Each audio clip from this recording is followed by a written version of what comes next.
Hello and welcome to this video on Thomas Egenes, Introduction to Sanskrit, Lesson 5. Now we start on page 42 of the printed book with what Egenes calls the last 5 stops, pa, pa, ba, ba and ma. Though of course, strictly speaking, ma, well not strictly speaking, just ma is not a stop, it's a nasal. A stop means that the flow of the breath is stopped or interrupted by the vocal organs, such as t, p, and so on. The m, it's not stopped. It's a nasal. So in reality, it's the labials, of which 4 are stops and one is a nasal.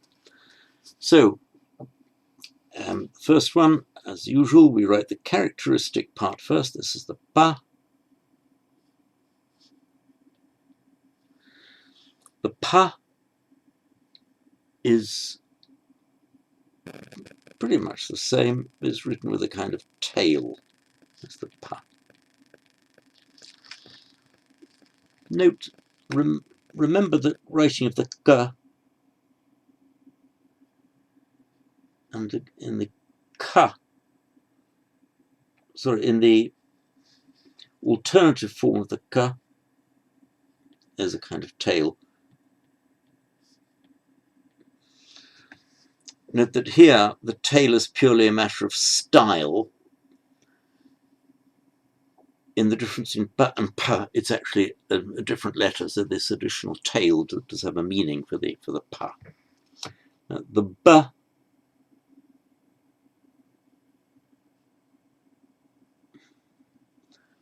is the ba.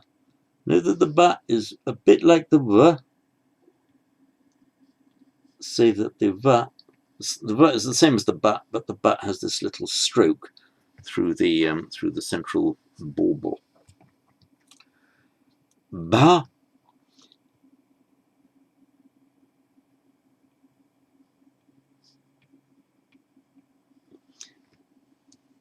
you can write it with a little circle, starting with a little circle, then like that, or just, so you can sometimes see it written like that, with part of the top stroke, then down, and then the remainder of the top stroke. Is all the same letter. Remember the important bit here. Let's look at ma. The difference between ba and ma, the distinguishing difference, is that the ma has an unbroken top stroke, whereas the ba has this break in it. And that break is important. It's the distinguishing part of the letter. It's the only thing that distinguishes it from the ma. When I say the only thing, of course, there's this little circle here, but that's just a stylistic flourish, because basically the ba is the same as a ma, the difference between them being the break in the top stroke. Now on to the semi-vowels. There's the y.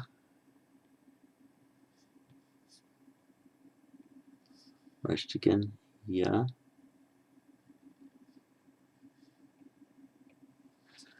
R. Now, in script, it tends to be written a bit like that, or with a straight line. In handwriting, you can do it as 2 lines like that, or written like that, which is like the electricity charge sign. But it's all a matter of style. In print, you tend to see it written, well, as it's written in the book. So on the bottom Devanagari line on page 42, and in handwriting, simplify just to be an angular sign like that. Now the l in print tends to be like that. In handwriting, you'll often see it written like that. Can you see it? Or a matter of style, it's all the same letter. And the v as I mentioned, it's like the b, but without that crossbar through the characteristic part. So it's a v, that is a b. Now onto page 43 and the sibilants and the aspirate. Sibilants just from the whistling or hissing sound, the sh, sh, s.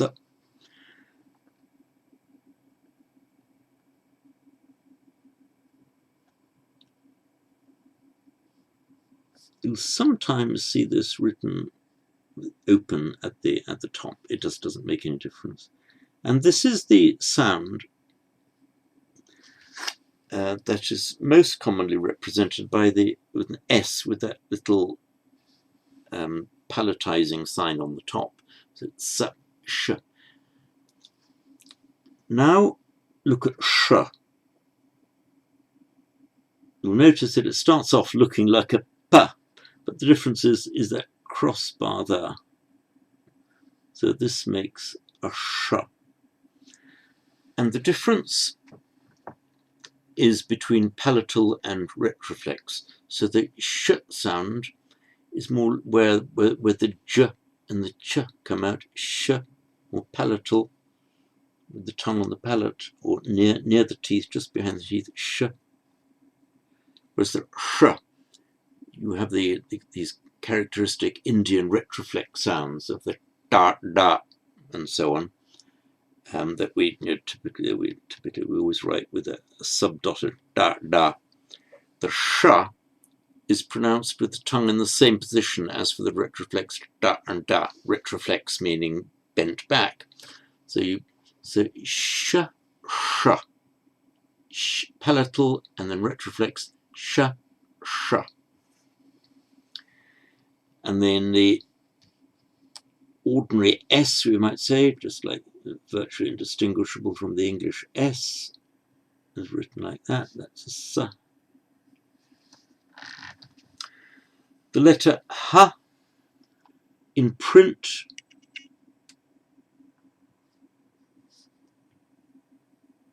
so H, written like that. In handwriting, it's frequently written just like that, like a 3 backwards. So this one is the printed style, and this one is the manuscript handwritten style. And some people will very often write the full h in manuscript. That's fine as well. Now, middle of page 43, we come to the anuswara and the visarga. The and the they are not actually different letters. What's different here is just those signs. If we have the letter a, now to write it as an anuswara, the just put a dot over it, the and to write on its own,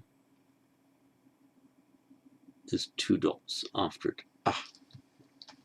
So a child, for example, is balaha.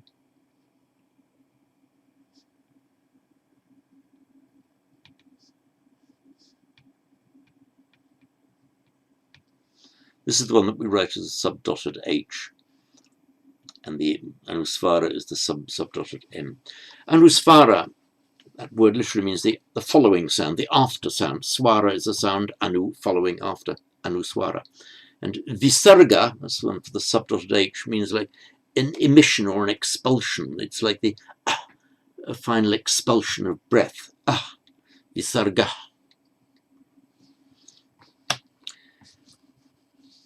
At the bottom of page 43, you see these signs, the alternative forms of the visarga. You will, I've never actually seen these in writing. You'll find them in some Vedic texts. We needn't go into them here, because you will never find it in a classical Sanskrit text or in so I'm fairly sure I'm right in saying you'll never find it in a classical Sanskrit text, and I've never seen it there, nor have I ever seen it in a Buddhist Sanskrit text.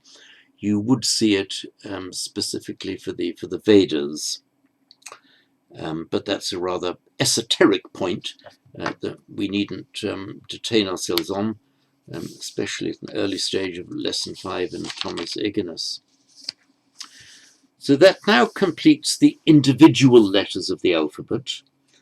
There's quite a bit more to come, and the rest of the script, the beginning of the rest of the script starts in the next lesson, lesson 6, when we will learn how to combine the consonants with vowels. And another thing that you'll have to get used to, and more as we go along, is the combining of consonants. But we won't bother with that quite yet. We have now completed the individual letters of the alphabet. On page 44 in the printed book, you will see now the just a complete table of the letters of the alphabet. One thing you'll notice about this table is that it starts off with the vowels and goes on to the consonants, but the consonants, the ordering of the stops, that's the first 5 rows, they go in the order of where they're pronounced in the mouth. So of these 5, starting K up to P, with the point of articulation, that's where the stop occurs furthest back, is the K, then Ch, then Da, then Da, then Ba. So working from the back to front, this Panini, I think it was Panini who arranged it in this way, to try and give a kind of a scientific ordering to it. So that's down the columns, and then across, it's the Ga, and what you might call the variations on it, the Ga, unvoiced, unaspirated, then unvoiced, aspirated, Ka, then voiced but unaspirated, Ga, followed by voiced, aspirated, G, and then the final column is the nasals of each, where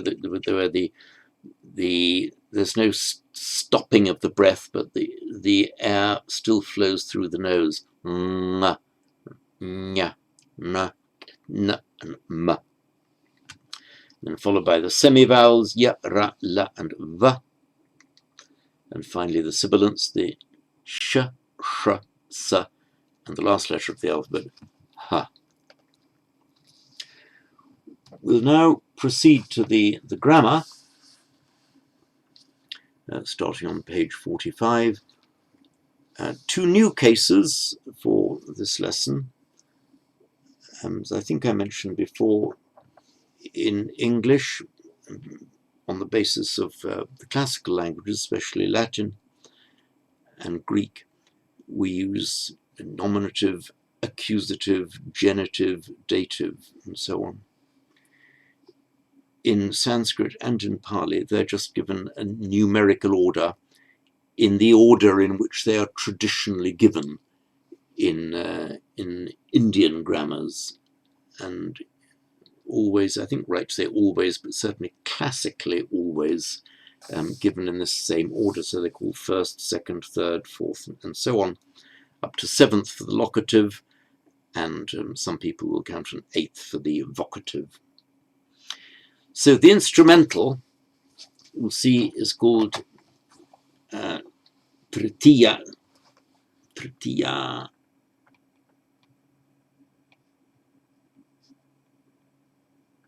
So the masculine form tritiya, the short a, means third in order, and feminine, make that into feminine, become tritiya. It's a feminine because it's a vibhakti. Vibhakti meaning a division. So what we call the cases of the nouns, nominative, accusative, genitive, so on, in Sanskrit and Pali, they're called the vibhakti, the divisions of the noun. So the tritiya vibhakti, or just the tritiya, is the instrumental, and the chaturthi, from chatur, 4, chaturtha, 4th, that's the masculine form, and make it feminine, chaturthi, that's the chaturthi vibhakti, which is the dative. So the instrumental in the most common declension, that's the one ending in a short a, that the a becomes ena.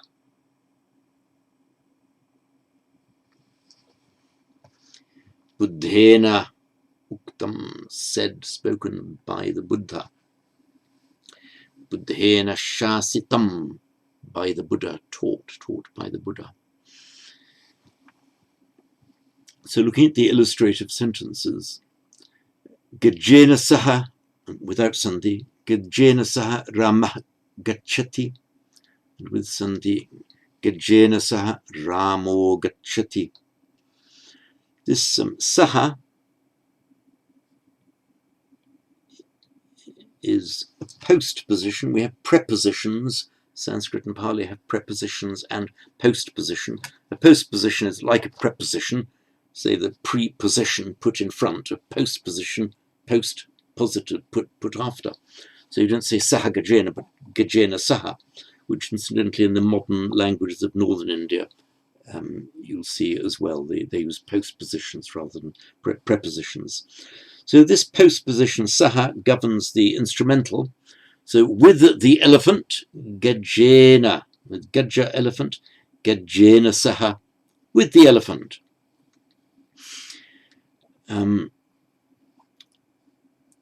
it's also, as the name implies, the English name, instrumental, to denote instrumentality. I mean, I'm doing this lesson by Zoom. In Sanskrit, you say Zoomena deshayami. I'm teaching by Zoom. You're writing with a pen. Now, to give you an idea of when to use saha and when not to use saha, let us look at the word danda, meaning a stick. Stick is in a stick of wood, a walking stick. So, chalami,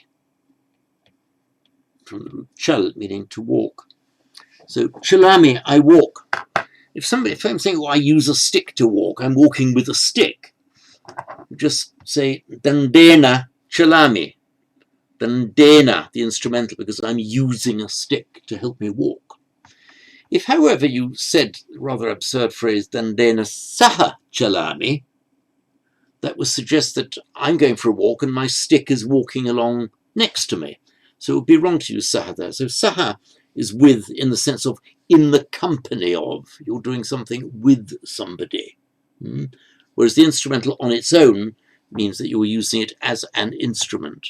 So you can logically and sensibly say dandena chalami, but it would be absurd to say dandena saha chalami unless you're going for a walk with your stick, which is walking along next to you. That's the difference.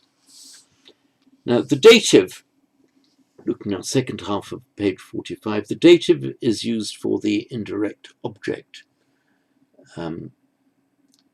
giving something to somebody, also for the benefit of. So to or for, the same as in Latin. It's from the root, the Latin dare, to give, dativus. It's the case of giving to or doing something for somebody. So let's look at the example sentences here.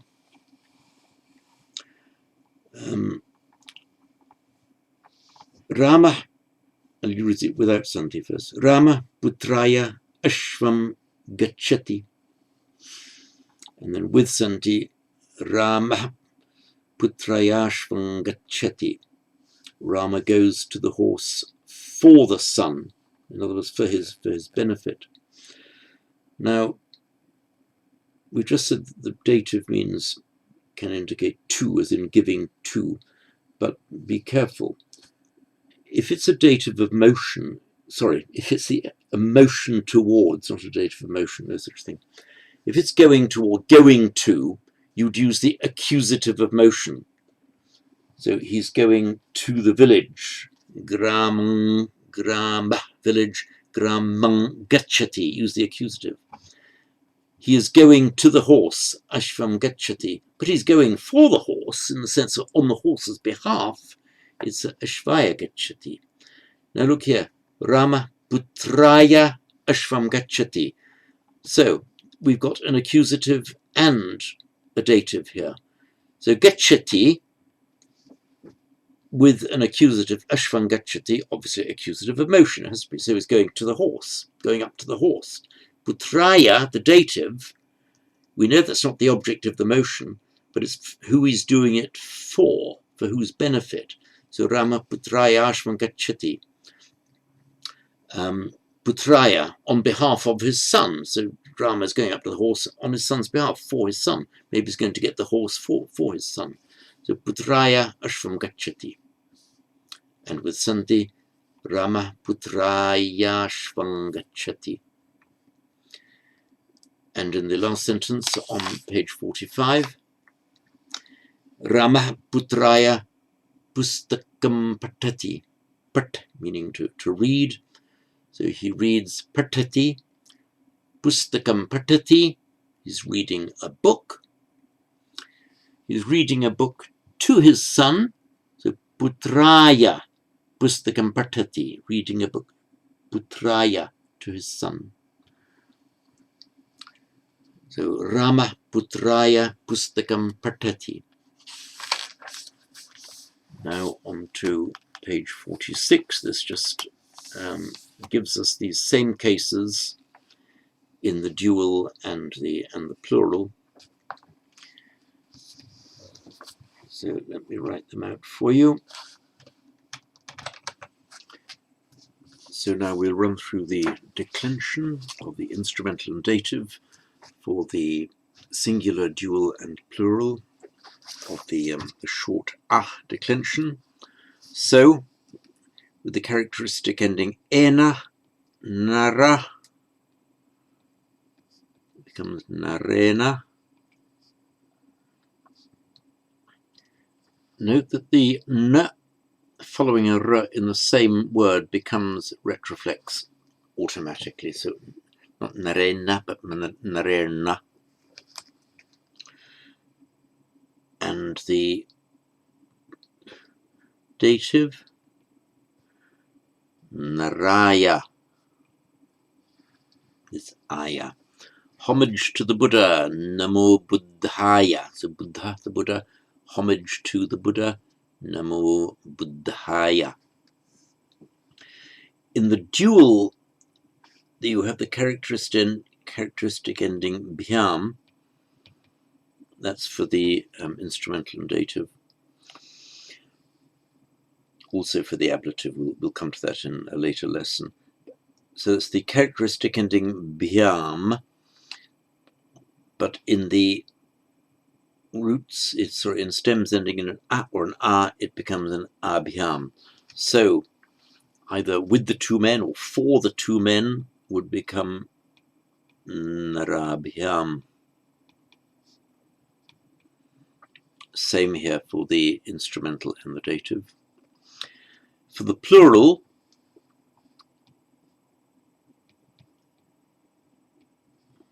instrumental for nominals ending in a short a, the instrumental plural is ai, so narai. The men with the elephants, the gaja is elephant. With the elephants is gajayhasaha. Jayhasaha. And with or by the horses, ashvay, and so on. For the dative plural, the final a becomes ebhya.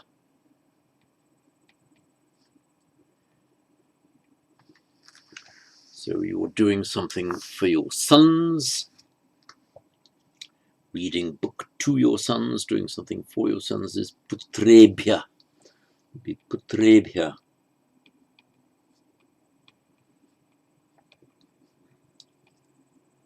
Sons in the plural. If you're doing it for your two sons, it would be putrabhyam. If you're doing it for your one son, it would be putraya. Now, see in paragraph 6 on page 46, where the word has a r and it's followed by a n. If it's followed directly by r, let's look at the word varna, which means a color. Following the r, the n becomes retroflex varna. Where a n follows a r with a vowel in between, the same happens. So we have nara, a man, instrumental narena.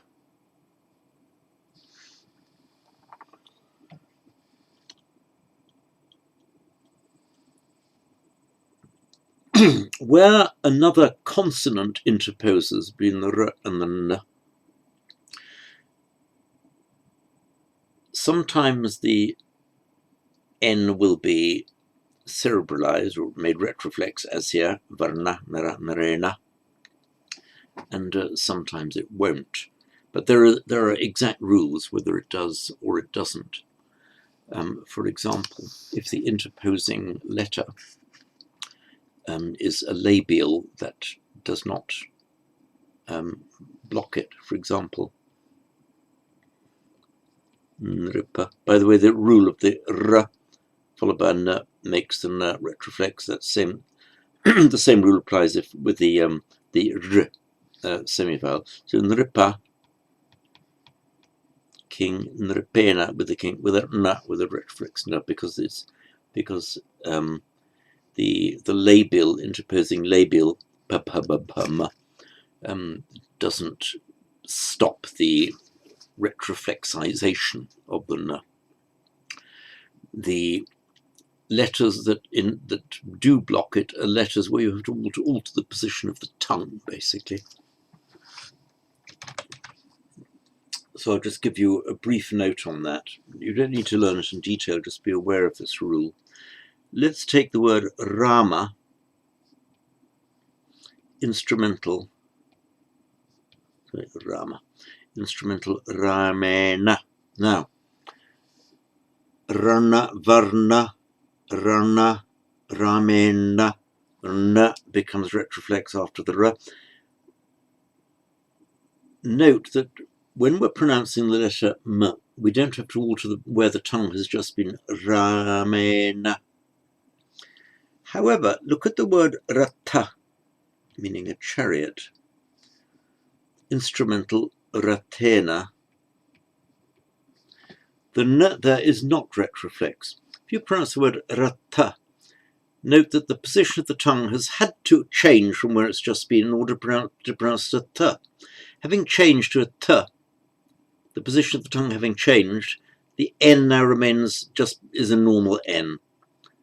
Rata, Ratena, but Rama, Ramena. As time goes on, you'll get used to this rule.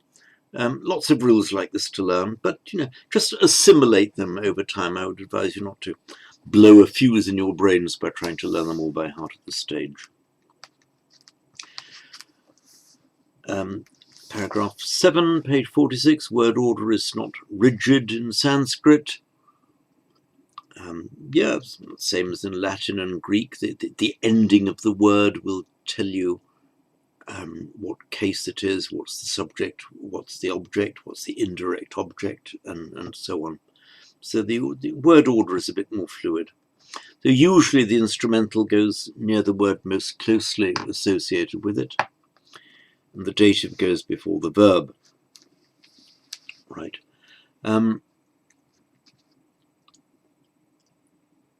Again, don't learn that by heart now. There's very little point. You'll just assimilate it as we go along. Paragraph 8, the verbs vadati, he says, and pritchati, he asks, often take a double accusative. That's the object talked about and the person addressed. And usually the person addressed is placed closer to the verb. The context will give you the correct meaning. So look at the sentence now at the bottom of the page. Without sandhi, Rama mrigam putram vadati. Rama, the deer, the son talks. That's Rama is talking to the son about the deer. And if we put the other way around, Rama putram mrigam vadati, it would, on the face of it, tend to look like Rama is talking to the deer about his son, but context would not normally make it plain. But remember, this is one of those verbs, or two of those verbs, vadati, pritchati, that can take a double accusative. We do the same kind of the same in English. Give me the book. Give the man his money. If you put the order differently, give me the book, like a double accusative. But if you reverse the book and me, you have to say to me, give the book to me, or give me the book, give the man his money, give the money to the man. So we have this kind of double accusative also in English. Now look at page 5, the vocabulary. So tatra, that's the indeclinable, meaning there. Nripa, meaning a king. The word nripa is the root pa or pa, meaning to protect. So a nripa, literally a man protector, the protector of the people. Therefore, that's one word for a king. Another word for a king is bhupala. Literally pala, protector. So the bhupala, literally the protector of the land, the protector of the earth. Bala, meaning a boy.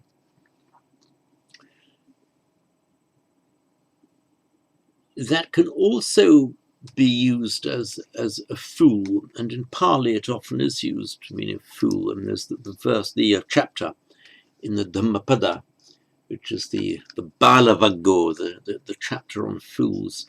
The idea is that if one is an infant, one is a bala, but if you're an adult who behaves in an infantile way, like you aren't grown up, then you can be called a bala in a pejorative sense. That's why it came to mean fool. Just as you infantile behavior means the behavior which is normal for an infant, but is idiotic or foolish if done by an adult. So there's that same double meaning in Sanskrit and Pali, but more so in Pali. The word vira, meaning a hero.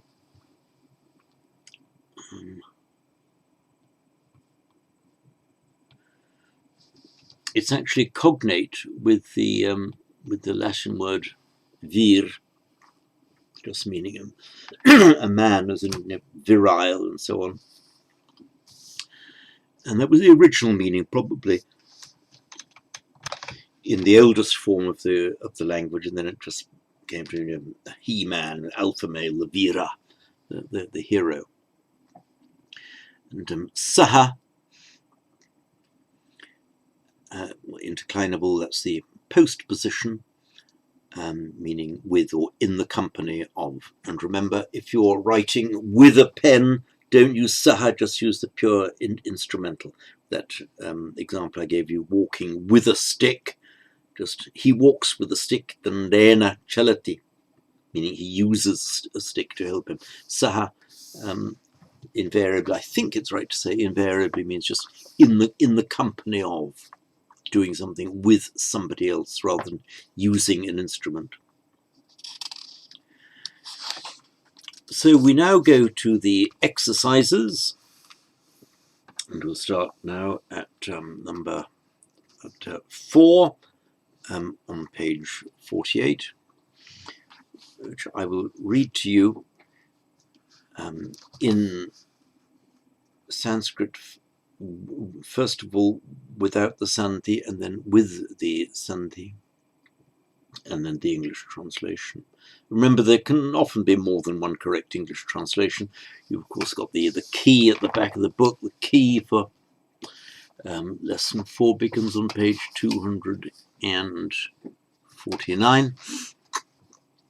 If I say one thing and the key means another, and hopefully I won't get it outright wrong, but there will often be different ways of saying, expressing the meaning in English, just as there will often be more than one way of translating something from English into Sanskrit. It applies across all languages. So 4a, kutra virah tishtanti. Note here the plural, the virah.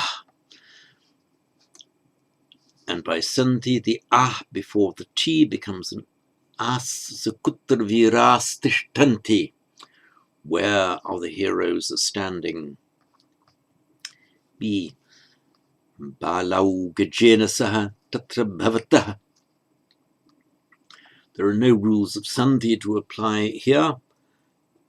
So with the sandhi, it's the same as without the sandhi. Balau Egenes Tatra Bhavata. So the boys, how many boys? Well, 2 boys. Balau. And the verb you see is bhavata.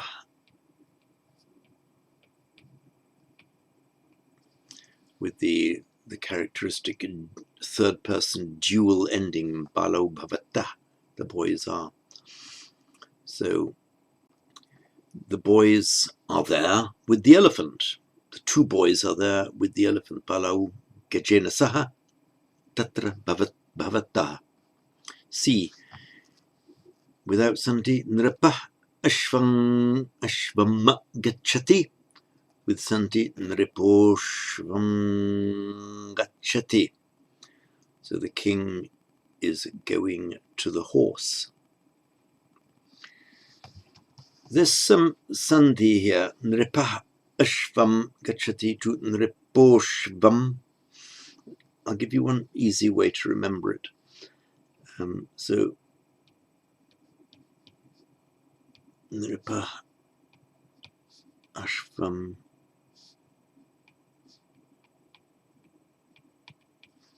becomes the plus the plus becomes o. And you can write the apostrophe here, nriposhvam, to indicate that the of ashvam has disappeared. Nriposhvam gacchati.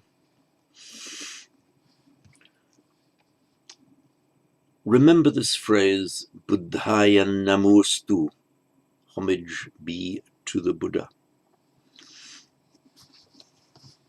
Like this. Buddha, the Buddha. The dative we've just learnt to the Buddha is Buddhaya.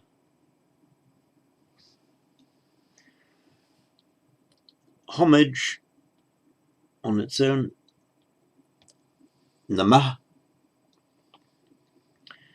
Now remember that where the following word begins with a T, that becomes an S, or using deep etymology, reverts to being an S, because in pre-Vedic times it was an S. So that's where homage to thee becomes namaste, the well-known greeting, namaste. Homage to the Buddha. Now, the ending before a voiced consonant becomes an O. So you put Namo Buddhaya. Namo Buddhaya.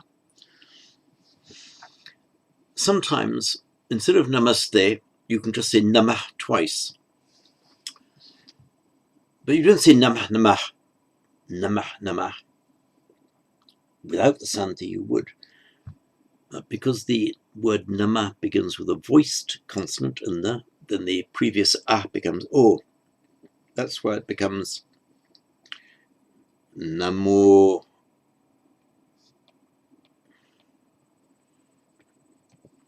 namaha. Namo namaha. Now, this rule about the a plus ha becoming o.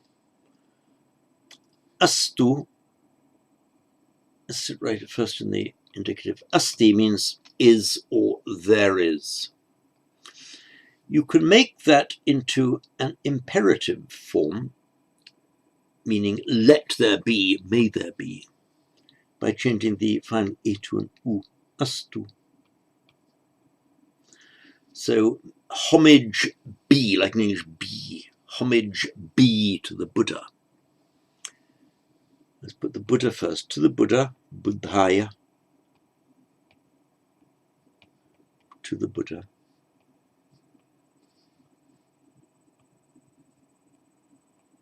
I'll write it without Santi now. Buddhaya Namah Astu. But remember the ah drops out.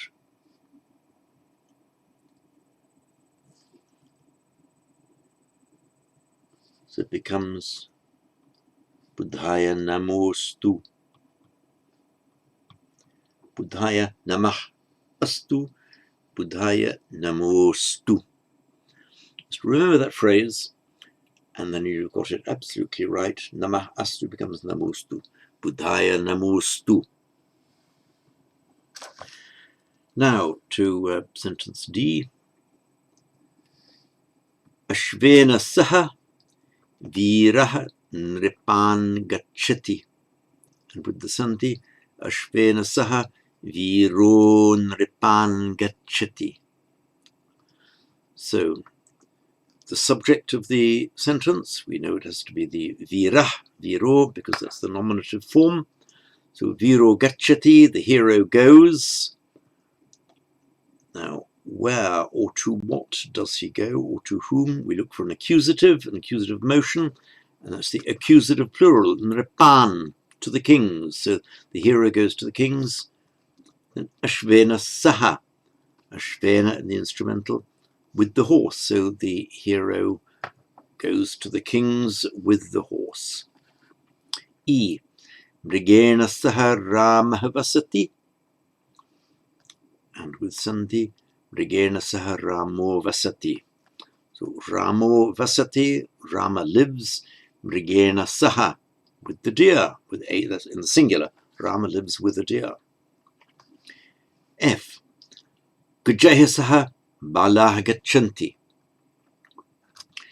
And with Santi, the balah, the ending in a long ah, before a voiced consonant, the g, that the visarga drops off, so you don't say balah gachati, just balah gachanti. So bala gachanti, the boys go, gajay saha, instrumental plural, gajay saha, with the elephants in the plural. That means the boys go with the elephants. G. Nara putram vadanti. Nara putram vadanti. So the subject, nara, the men speak, vadanti, putram vadanti. There's an ambiguity here, because it could be the putram vadanti speaking about the son, or it could mean to the son. So there's the ambiguity here. How is it resolved in the exercises? The men speak to the son, but bear in mind equally it could be about. Sentence H, top of page 49. Without Sandhi, mir vira mrigan ramam prichanti. And with Sandhi, vira mrigan ramam prichanti, which means the heroes ask Rama about the deer in the plural. sentence I. Tatra balah nripaya gachati. And with the sandhi, tatra balo nripaya gachati. So, balo gachati, the boy goes. Nripaya, could that mean the boy goes to the king? No, because then that would have to be accusative of motion, but it's the dative. You tend not to use a gachati, the verb of motion, with a dative, meaning the object of the motion. You use the accusative for that. So nripaya has to mean for the king. So balo nripaya gachati, the boy is going for the king, on behalf of the king, in the service of the king. The boy is going there. Tatra balo nripaya gachati. The boy is going there for the king.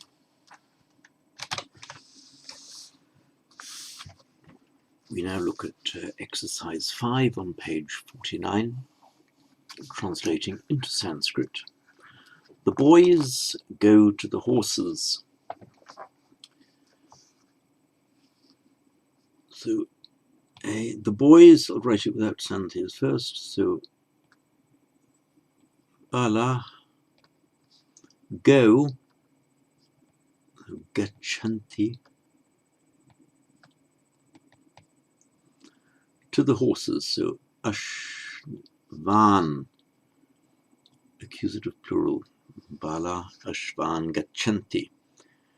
And with the sandhi, long ah, followed by a vowel, all that happens is the visarga drops out. So that it's, sorry, it's bala. It's bala ashvan gachanti. B. The son asks the king about the deer. So the son, putra, nominative, asks, prichati.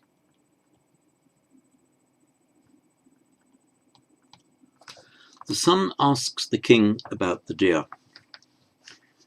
Now, if you're asking somebody about something, it's the person whom you are asking that normally, not necessarily always, that normally goes closest to the verb. So, nripam, the king, he asks the king. I'm doing it without sandhi first. And about the deer, also in the accusative. So, let's have a singular deer, shall we? So, putra, mrigam, nripam, prichati. With the sandhi, the ah becomes o, so it's putro, and then these become anuswara, mrigam, nripam, prichati. Putro, mrigam, nripam, prichati. C. The king remembers the man.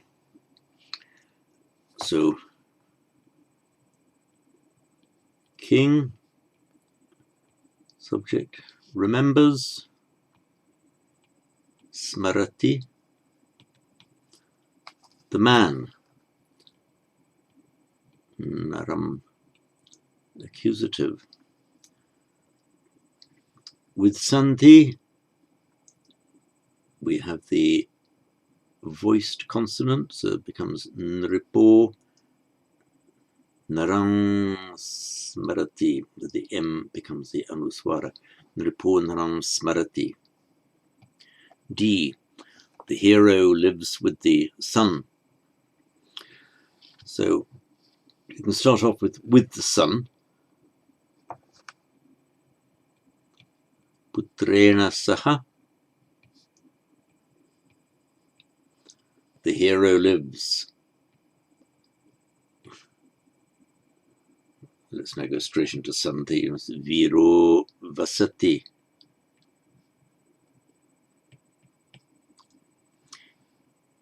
E.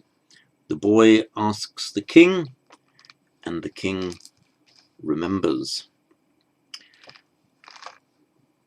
So now I will do it all with the correct sandhi. So the boy asks the king. The order would be the boy, the king asks. So there's balonripam prichati. Balu Nripam Prichati.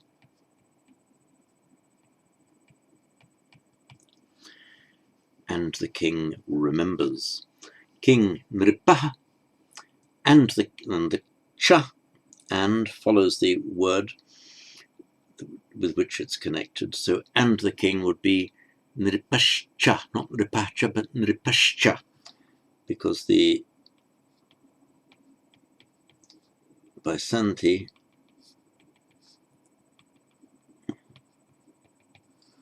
Nripascha Smarati, and the king remembers. Nripascha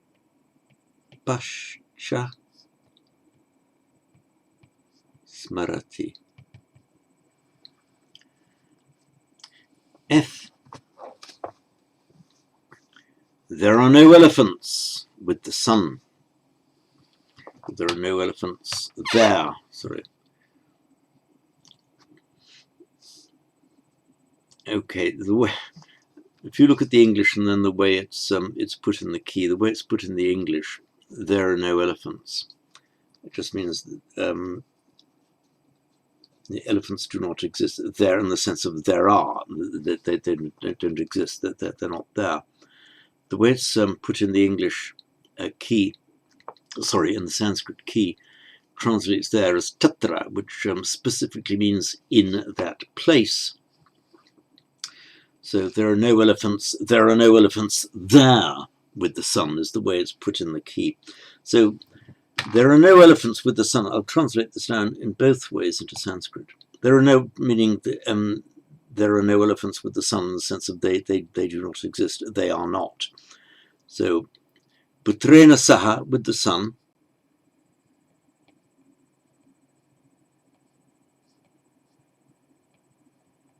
Putrena saha. Elephants are not. In other words, there are no elephants with the sun. Gaja na bhavanti.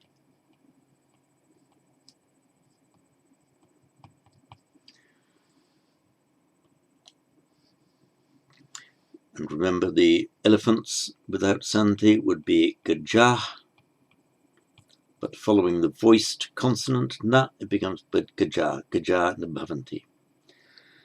The alternative translation, there are no elephants there, in the sense of there are no elephants in that place with the sun. You could insert the word tatra, so you could say putrena saha tatra, gajana bhavanti. Remember, when we are using the word there in English, as in there is, like the French il y a, and the Spanish hay, not indicating place, but simply to indicate there's something exists, it exists. You don't use tatra in Sanskrit for that. You'd use tatra only meaning there in the sense of in that place, there rather than here, in that place rather than in the other place. That's the meaning of tatra. So if you just want to say there are no elephants in the house, you say grihe gaja na bhavanti. You wouldn't say tatra, but that would be wrong. Just say grihe, in the house, elephants are not. Gaja na bhavanti. So just remember that rule, the two different meanings of the English there. Those do it to indicate that something exists somewhere, or specifically in that location as opposed to another location, the other meaning of there.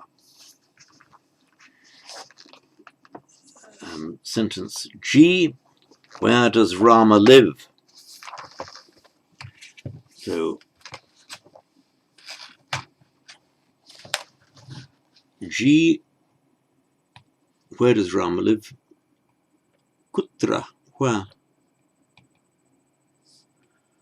Ram, you don't say Rama vasati, but Ramo vasati. So kutra Ramo vasati.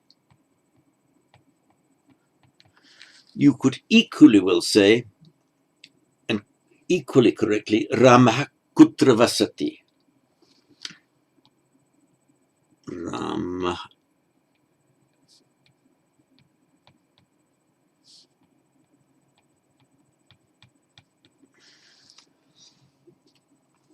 And I would tend to think that it would be slightly more natural, and if you're saying it without emphasis in the normal word order, the Rama Kutra Vasati sounds more natural to me. The Kutra Ramo Vasati would more, just not where does he live, but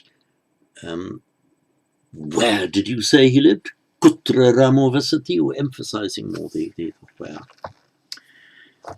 The sentence H, the king or the hero, speaks to the boy. So the king or the hero. So Nripo Virova. Nripo Virova. Balam Vadati.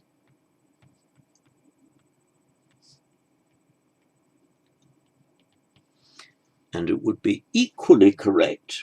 You can repeat the va. You could equally correctly say Nripova Virova Balam Vadati. It would mean either the king, just as in English you can say the king or the boy, the king or the hero. Say either the king or the hero. You can repeat it. Nripova Virova Balam Vadati.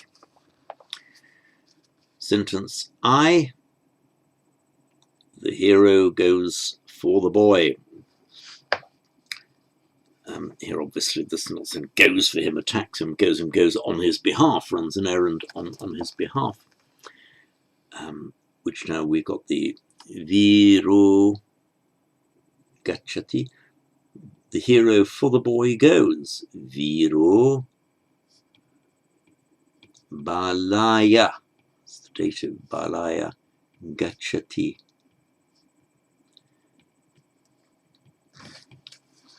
Sentence J. The elephants are there with the horses. Now, note in this sentence, not that just there are elephants with the horses, we wouldn't use tatra, but the elephants are there with the horses. There means they are in that location with the horses. So you'd use tatra. So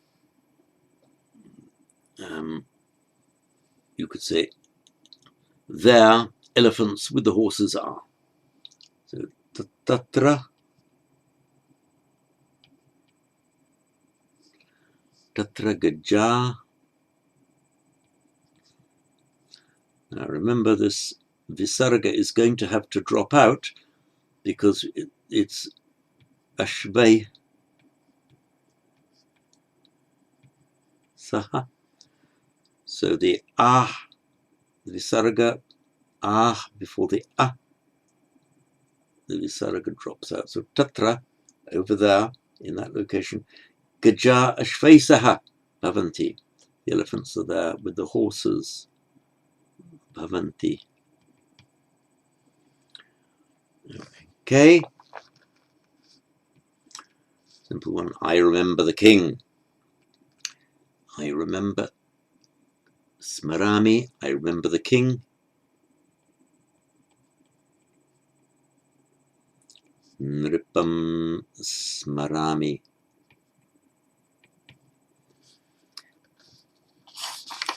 The last one in this exercise before number 6 is L. You are going there with the boy. So you can say it in more than one way here. You can say with the boy there you are going. So the balena saha tatra gacchasi. Balena saha tatra gacchasi. And also you could put the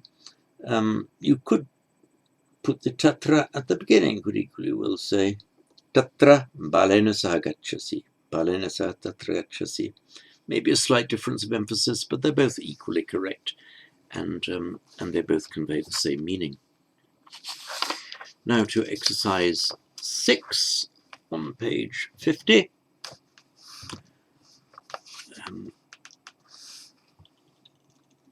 I'll read it in Sanskrit first. I'll read all this now without the, original with the sandhi, that's as it would normally be correctly written and spoken. Ashvaya saha viro gacchati. So nominative, the vira with sandhi, viro gacchati. So the hero goes ashvaya saha with the horses, instrumental plural. Sentence B. Sentence B is the men go there for the king. So naragachanti. The men go there for the king. Tatra nripaya naragachanti. Or you could equally say nripaya naratachagachanti. So tatra gachanti. Sentence C. The two heroes stand and speak. So the two heroes, singular vira, dual nominative virau. The hero stands, singular would be virastishtati, but the two heroes stand is virau tishtata. Virau tishtata. And speak, vadatascha. On its own, the two of them are speaking is just vadata, but with sandhi, with the following cha, vadatascha. So virau tishtato now, tishtata on its own, but tishtata followed by a voiced consonant, and tishtato. So virau tishtato vadatascha. The two heroes stand and speak. Mrigas tatra vasanti. Mrigas, deer in the plural, tatra vasanti. The deer live there. Sentence E.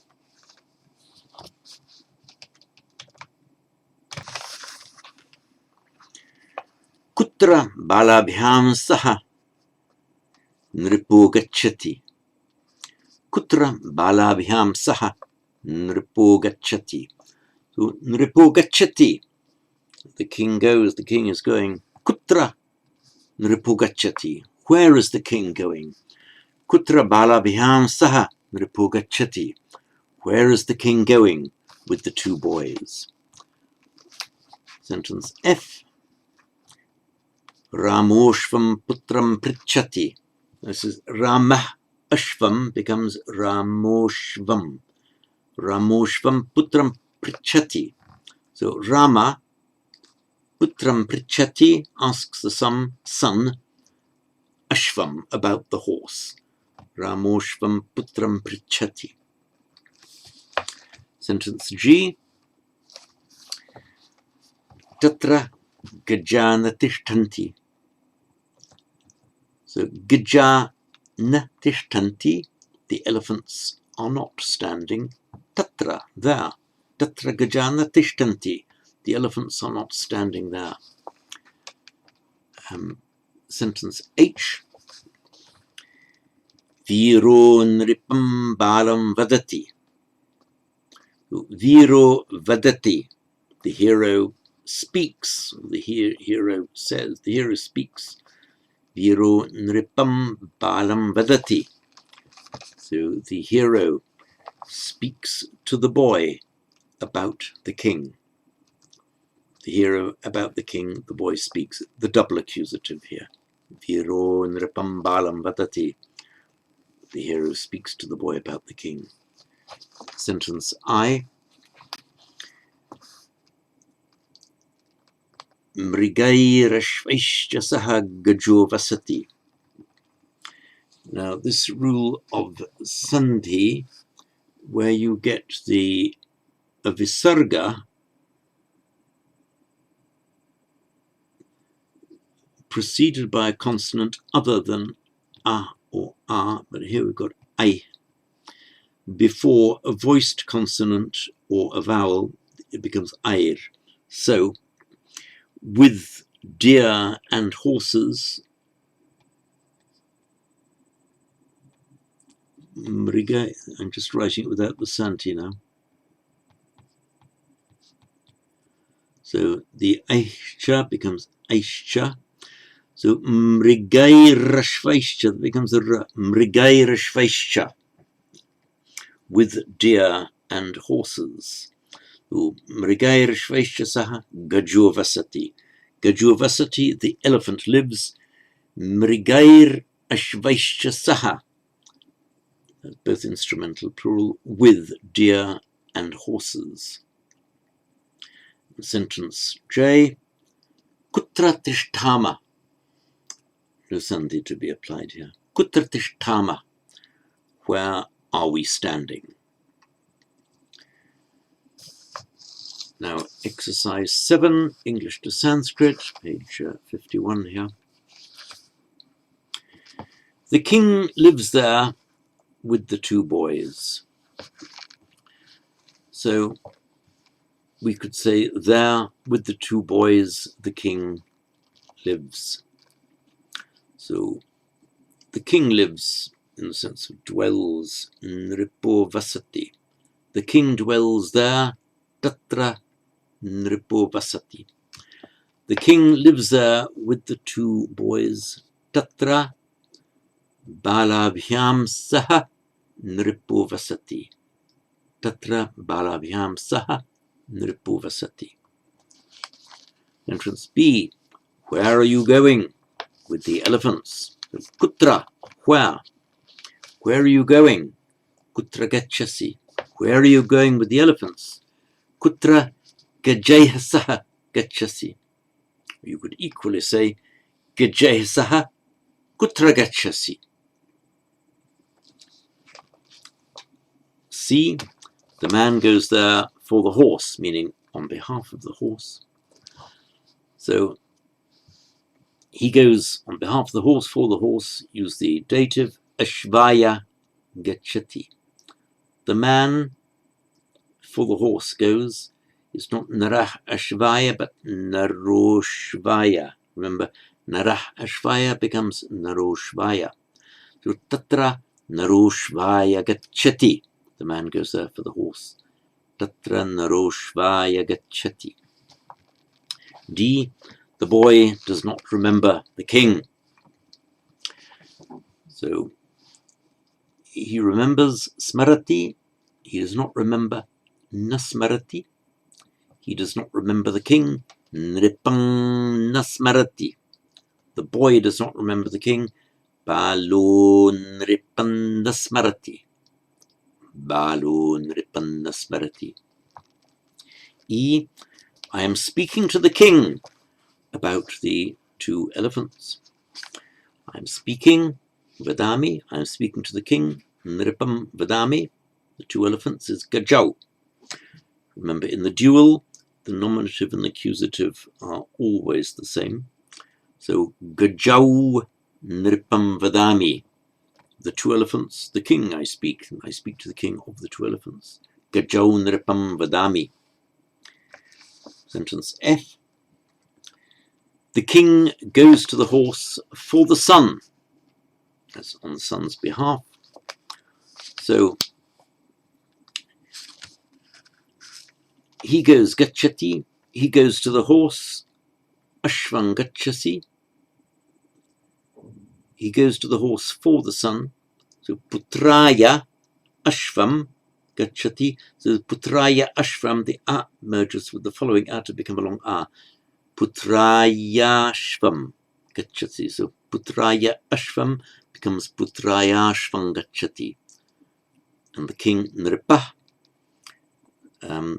No santi to be applied here because it's followed by a pa. So nripa putraya ashvam gachati. G. Where are we standing? So we are standing. He stands. He is standing. Is tishtati. We are standing. Tishtama. Where are we standing? Kutra tishtamaha. Kutra tishtamaha. H. The man asks the boy about the horse. So he asks, Prichati, he asks the boy, Balam Prichati. He asks the boy about the horse, double accusative, put the horse first, Ashvam Balam Prichati. But the man about the horse the boy asks, so Narah Ashvam becomes Naroshvam. Naroshvam Balam Prichati. Naroshvam Balam Prichati. The man asks the boy about the horse. Sentence I. Rama goes there for the man. He goes, Gachati. He goes for the man on the man's behalf. Dative, Naraya Gachati. Rama goes for the man. Ramo Naraya Gachati. And there you can put there at the beginning. Tatra Ramo Naraya Gachati. But you could equally correctly say Ramo Naraya Tatra Gachati. Equally correct. Ramo Naraya Tatra Gachati. And J, where are the deer? In English it's put all the deer just to indicate that it's plural. So, Kutra Mriga Bhavanti. Remember, Mriga on its own with Visarga, followed by a voiced consonant, the Visarga drops out, so Mriga Bhavanti. Kutra Mriga Bhavanti. Where are the deer?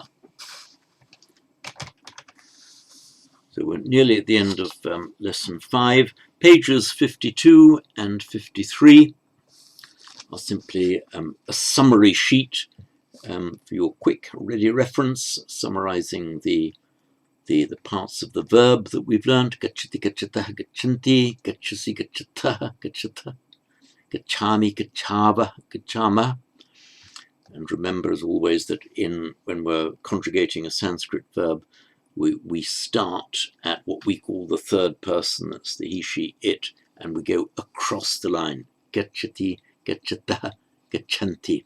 That's the traditional way of doing it in India. And the same applies to Pali. And the rest is the vocabulary that we've had.